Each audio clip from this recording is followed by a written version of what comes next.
Friends, আজকে আমি তোমাদের সাথে শেয়ার করব ভার্চুয়াল হোস্ট অ্যাকচুয়ালি কি এবং এর ব্যবহার বেসিক্যালি আমরা কোথায় এবং কিভাবে করে থাকি। তাহলে চলো ভিডিওটা এখান থেকেই শুরু করছি।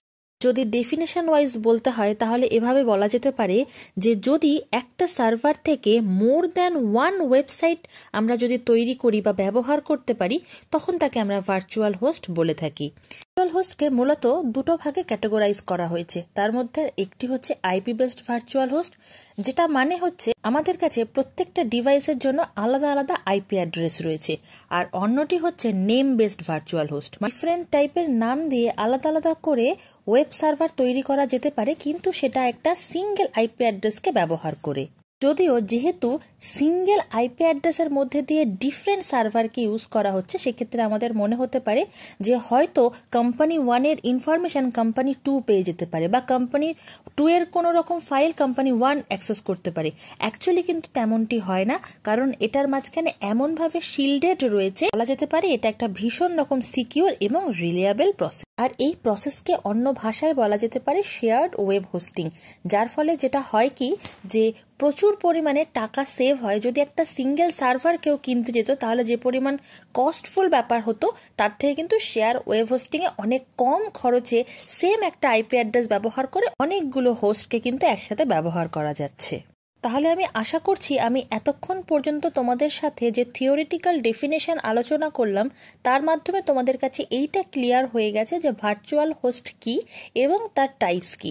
চলো এবার একটু রিয়েল লাইফ এক্সাম্পল আমার মেশিনের দ্বারা দেখানো যাক যে কিভাবে আমরা আইপি বেসড ভার্চুয়াল হোস্ট এবং নেম বেসড ভার্চুয়াল হোস্টকে ব্যবহার করি। প্রথমেই আমার মেশিনের কমান্ড প্রম্পটটা খুলে এখানে আমি আইপি কনফিগ বলে এন্টার মারলেই দেখিয়ে দিচ্ছে যে আমার মেশিনে কি কি আইপি অ্যাড্রেস জেনারেটেড হয়ে রয়েছে।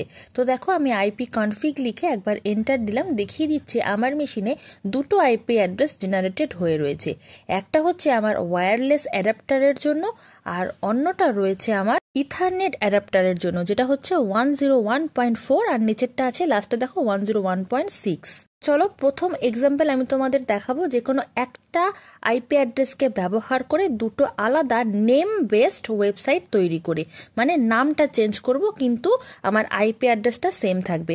তো প্রথমেই ওই যে 101.4 দ্বারা যেটা রয়েছে সেই আইপি অ্যাড্রেস দিয়েই কিন্তু চলো আমি একটা নেম বেসড ওয়েবসাইট ক্রিয়েট করে দেখা যাক। নেম বেসড ভার্চুয়াল হোস্ট তৈরি করার জন্য প্রথমেই আমাদের অ্যাপাচের কনফিগারেশন ফাইলে চলে যেতে হয়েছে এবং এই যে স্টেপগুলো আমি কিভাবে গিয়েছি সেটা আমি একটু পরে তোমাদের সাথে স্টেপ বাই স্টেপ শেয়ার করছি। এখানে আমি তোমাদেরকে শেয়ার করব বলে দুটো এক্সাম্পল আগে থেকেই সেট করে রেখেছিলাম, যেখানে আমি দেখতেই পাচ্ছ সার্ভার নেম একবার দিয়েছি www.example.com, একবার দিয়েছি example.org।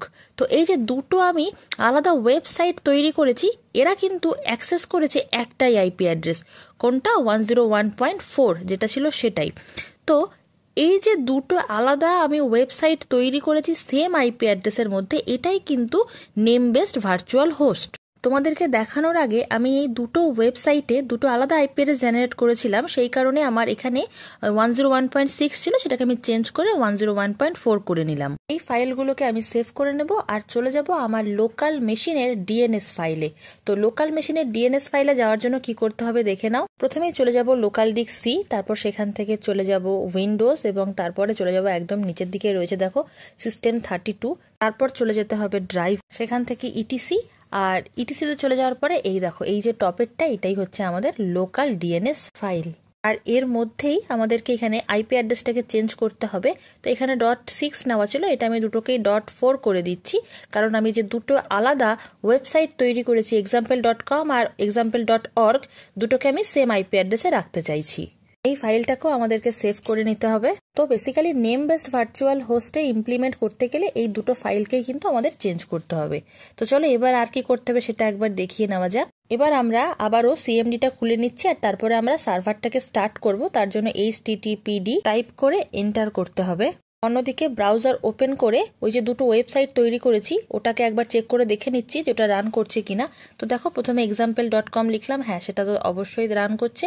আর এবার example.org লিখছি, চলো দেখি সেটা রান করছে কিনা। হ্যাঁ, এটাও কিন্তু রান করছে। তাহলে এখান থেকেই বোঝা যাচ্ছে যে এই যে আমার দুটো আলাদা ওয়েবসাইট একই আইপি অ্যাড্রেসে কিন্তু হোস্টেড হয়ে গেছে। এটাই হচ্ছে দুটো ডিফারেন্ট টাইপের নেম দিয়ে নেম বেসড ভার্চুয়াল হোস্ট তৈরি করেছি। এবার তৈরি করব আইপি বেসড ভার্চুয়াল হোস্ট। তো আবারও আমাদের সেই সার্ভারের কনফিগারেশন ফাইলকে ওপেন করে নিতে হবে। কনফিগারেশন ফাইল ওপেন হয়ে যাওয়ার পর আমাদের যেটা করতে হবে, ওই যে দুটো আলাদা ওয়েবসাইট আমরা তৈরি করেছিলাম example.com আর example.org, সেই দুটোকে আলাদা আইপি অ্যাড্রেস অ্যাসাইন করব। মানে আগের বার তো সিঙ্গেল একটা আইপি অ্যাড্রেসের মধ্যে দুটোকে সেট করেছিলাম, এক্ষেত্রে কিন্তু আমরা আলাদা আলাদা আইপি অ্যাড্রেসের মধ্যে এই যে ওয়েবসাইটগুলোকে এগুলোকে সেট করব। চাইলে আমরা এক্ষেত্রে এই যে ওয়েব সার্ভারের যে নেম সেটাকে আমরা নাও রাখতে পারি, সেটা এখানে খুব একটা ইম্পর্টেন্ট নয়। এখানে ডিফারেন্ট আইপি অ্যাড্রেসটা কিন্তু ইম্পর্টেন্ট। তো দেখতেই পাচ্ছ উপরেরটাতে আমি 101.4 দিয়েছি আর নিচেরটাতে মানে example.org এ আমি 101.6 দিয়েছি। কোথাও কিছু কিন্তু চেঞ্জ করা লাগবে না। কিন্তু আর একটা জিনিস আমাদেরকে মাথায় রাখতে হবে, যে যেটা আমি বললাম যে সার্ভার নেমটাকে আমরা না চাইলে নাই দিতে পারি আইপি বেসড ভার্চুয়াল হোস্টের ক্ষেত্রে, সেক্ষেত্রে আমাদের আইপি অ্যাড্রেসকে ইউজ করতে হবে। আর অবশ্যই সেই ধরনের আইপি অ্যাড্রেসটা ইউজ করতে হবে যেটা আমার মেশিনে আছে। আমি এক্ষেত্রে প্রথমেই দেখিয়েছিলাম যে আমি দুটো আইপি অ্যাড্রেস আমার মেশিনে ইউজ করছি। আমার মেশিনে ইউজ করা ব্যতীত অন্য কোনো আইপি অ্যাড্রেস নিলে কিন্তু কাজ করবে না। ওই ফাইলটাকে তো সেভ করে নিয়েছি আর নেক্সট ওপেন করে নিচ্ছি হোস্ট ফাইল। আর এই হোস্ট ফাইলে আসার পর শুধুমাত্র আমি এই জায়গাটাই চেঞ্জ করবো। এই যে দেখো আমার example.com ওখানে আমার 4 আছে আর example.org এক্ষেত্রে আমার 4 ছিল, এটাকে আমি 6 করে নিলাম। আমি যা যা চেঞ্জ করলাম সেটাকে চেক করার জন্য আমার সার্ভারকে একটু রিস্টার্ট করে নিতে হবে। তো Ctrl+C দিয়ে আমি কমপ্লিট ব্যাক করে গেলাম। তারপর সার্ভারের যে কমান্ড httpd সেটাকে লিখে এন্টার করছি। আর এন্টার করার পরে দেখতেই পাচ্ছ আমার সার্ভার রিস্টার্ট হয়ে গেছে। আর চলো এবার আমার ব্রাউজারকে আর একবার রান করছি। এই দেখো example.com লিখে এন্টার করছি, দেখো আমার এই পেজটাও যেমন দেখাচ্ছে। example.org লিখে চেক করলে আমার ওই যে অন্য পেজটি ছিল দেখো সেটাও কিন্তু রান করছে। তার মানে কি বোঝা গেল যে আমরা ডিফারেন্ট আইপি অ্যাড্রেস ব্যবহার করেও কিন্তু আমরা ওয়েব পেজ বা ওয়েবসাইট তৈরি করতে পারি। চলো এবার তোমাদের সাথে স্টেপ বাই স্টেপ শেয়ার করা যাক যে এই যে অ্যাপাচের কনফিগারেশন ফাইলে যাচ্ছিলাম বা হোস্ট ফাইলে যাচ্ছিলাম সেটা আমরা বেসিক্যালি কি কি পদ্ধতি ফলো করে যেতে পারি। একদম ফার্স্ট স্টেপ যেটা আমরা অন্যান্য দিনও করে থাকি, যে আমাদের জ্যাম্পের অ্যাপাচে MySQL এগুলোকে স্টার্ট করে নিচ্ছি। তার সাথে তোমাদেরকে একবার সেই ওয়েব ব্রাউজার পেজটাকেও দেখিয়ে নিচ্ছি যেখানে আমরা ন্যাচারালি লিখে থাকি যে লোকাল হোস্ট / তারপর আমাদের প্রজেক্ট নেম টেম লিখি, সেই জায়গাটাও একবার চেক করিয়ে দেখিয়ে নিলাম। প্রথমে ওপেন করে নিচ্ছি জ্যাম্প, তারপরে তার ডান দিকে দেখো রয়েছে এক্সপ্লোরার, সেটাকে ক্লিক করে নিচ্ছি। সেখান থেকে চলে যাচ্ছি অ্যাপাচে, তারপর চলে যাচ্ছি কনফিগ, তারপর দেখো উপরে রয়েছে এক্সট্রা। এবার দেখো নিচের দিক থেকে 3 নম্বর যে ফাইলটা রয়েছে এখানে দেখো লাস্টে কনফিগ মানে কনফিগারেশন সেটা কন বলে লেখা রয়েছে .con, তো ওটাতে কিন্তু আমাদেরকে ক্লিক করতে হবে। তাহলেই দেখো সেই পেজটা চলে এসেছে যেখানে গিয়ে একটু আগে আমি যে আলাদা আলাদা ওয়েবসাইট তৈরি করেছিলাম তার নামগুলো ছিল। তো এক্ষেত্রে আর সেটা নেই, এখানে অন্য নামই দেখাচ্ছে।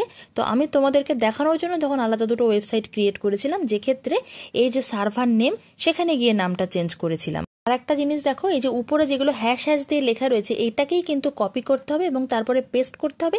আর হ্যাশগুলোকে সরিয়ে দিয়ে তারপরে আমাদেরকে কিন্তু এই যে সার্ভার নেম বা ওই যে আইপি অ্যাড্রেস যেটাই দিচ্ছিলাম সেভাবে চেঞ্জ করতে হবে। একটু আগে আমি জাস্ট তোমাদের সাথে আইপি অ্যাড্রেসটা চেঞ্জ করে দেখিয়েছি আর নামটা চেঞ্জ করে দেখিয়েছিলাম, কিন্তু ডকুমেন্ট রুটটাকে যদি তোমাদেরকে রাখতে হয় তাছাড়া তো আমার লিঙ্ক পাবে না। তো ডকুমেন্ট রুটটাকে রাখার জন্য আমার প্রজেক্টটা যেখানে আছে সেই গোটা ফোল্ডারটাকে কিন্তু এইখান থেকে কপি করতে হবে। কপি করে নিয়ে গিয়ে ওই রুটের মধ্যে পেস্ট করে দিতে হবে, তবেই গিয়ে কিন্তু লিঙ্কটা পাবে। এই যে দেখো ডকুমেন্ট রুটের মধ্যে এই যে ডাবল কোটেশনের মধ্যে এইখানে গিয়ে পেস্ট করতে হবে। চলো এবার না হয়তো আমি সার্ভার নেমটাকে একটু অন্য কিছু লিখে তোমাদের সঙ্গে দেখাচ্ছি, লাইক myproject.local এরকম নাম দিলাম। এখানে যা খুশি দেওয়া যেতে পারে, myproject.com, www.myproject.com, হোয়াটএভার। আমি তো একটু আগে তোমাদেরকে দিয়ে দেখিয়েছি .com বা .org বা .local, যেমনটি ইচ্ছা তেমনটি করে কিন্তু তোমরা এখানে সার্ভার নেমকে চুজ করতে পারো। তারপরে যেটা করতে হয় আমাদেরকে এই ফাইলটাকে সেভ করে নিতে হয় আর তারপর সেটাকে ক্লোজ করে দিতে হবে। এবার আরও একবার জ্যাম্প কন্ট্রোল প্যানেলটাকে ওপেন করে নিয়ে সমস্ত কটাকে একবার স্টপ করে নিতে হবে, আবারও একবার স্টার্ট করতে হবে। এই পর্যন্ত তো আমার কাজ অর্ধেক হয়ে আছে। এবার আমাদেরকে হোস্ট ফাইলে যেতে হবে, সেই জন্য দিস পিসি থেকে আমি তো আগে এই প্রসেসটা বলেছিলাম, উইন্ডোজ থেকে এখানে সিস্টেম 32, তারপরে সেখান থেকে চলে যেতে হবে আমাদের ড্রাইভার্স, তারপরে ইটিসি, তারপরে দেখো উপরে রয়েছে হোস্ট। আর হোস্ট ফাইলে আসার পরে একটা ভীষণ ইম্পর্টেন্ট কাজ সবসময় থেকে যায়, সেটা হচ্ছে যদি আমাদের মেশিনে কোনো রকম আইপি অ্যাড্রেস আগে থেকে জেনারেটেড থাকে বা ইন্টারফেস থাকে সেটা অন্য কথা, যদি না থাকে তাহলে লোকাল হোস্টে যে আইপি অ্যাড্রেস লাইক 127.0.0.1 এইটা দিতে হবে। আর তার সাথে আমাদের প্রজেক্ট নেমটা যেটা রয়েছে myproject.local বা ওই যে myexample.com, example.org, যা হোয়াটএভার যেটা আছে সেটাই কিন্তু ওখানে দিতে হবে। আর তারপরে যেটা করতে হবে সেটা হচ্ছে সেভ করতে হবে। আর একটা জিনিস মাথায় রাখতে হবে, সেভের টাইমে কিন্তু সেভটা করতে হবে আমাদের ডেস্কটপে, আর নামটা কিন্তু হোস্টই থাকবে। তো ওটাকে সেভ করে চলে এসেছি ডেস্কটপের উপরে। দেখো এখানে host.txt নামে চলে এসেছে, এখানে একটু রিনেম করে নিতে হবে, এই txtটাকে আমাদেরকে সরিয়ে দিতে হবে। আর এই ফাইলটাকে ওইখান থেকে কপি করে নিয়ে এসে আমাদের ওই যে পুরনো যে হোস্ট ফাইল ছিল সেই জায়গাতে নিয়ে এসে আমাদেরকে পেস্ট করতে হবে। তো এক্ষেত্রে রিপ্লেসের টাইমে আমাকে এখানে এরর দেখাচ্ছে, যেহেতু সেম নামে রয়েছে তো কোনো অসুবিধা নেই, ওটাকে রিপ্লেস করে দিলেই কিন্তু এখানে নতুন যে হোস্ট ফাইল ক্রিয়েট হলো সেটা রিপ্লেস হয়ে যাবে। এবং রিপ্লেস করে নেওয়ার পর অ্যাপাচেকে আবারও আমাদেরকে নতুন করে রিস্টার্ট করে নিতে হবে। তো এখানে আবার স্টার্ট মাই স্কিলটাকে স্টার্ট করে নিচ্ছি আমি। এবং স্টার্ট করে নেওয়ার পর দেখো আমি যদি ডিরেক্ট চলে যাই আমার ব্রাউজার পেজে, ওখানে গিয়ে আমি যে প্রজেক্ট নেম দিয়েছি লাইক myproject.local অথবা http://myproject.local, তাহলে দেখো আমি যে লেখাটা লিখেছিলাম যে কোডটা হ্যালো ওয়ার্ল্ড সেটা কিন্তু এখানে চলে এসেছে। তাহলে আমি আশা করছি তোমাদের আমার এই ভিডিওটা ভালো লেগেছে। যদি ভালো লাগে তাহলে লাইক, কমেন্ট, শেয়ার এবং চ্যানেলকে সাবস্ক্রাইব করে পাশে থাকা বেল নোটিফিকেশন প্রেস করে তোমরা আমার সাথে থেকো। দেখা হচ্ছে নতুন কোনো ভিডিও নিয়ে খুব শীঘ্রই। ততক্ষণ অবধি take care and bye by.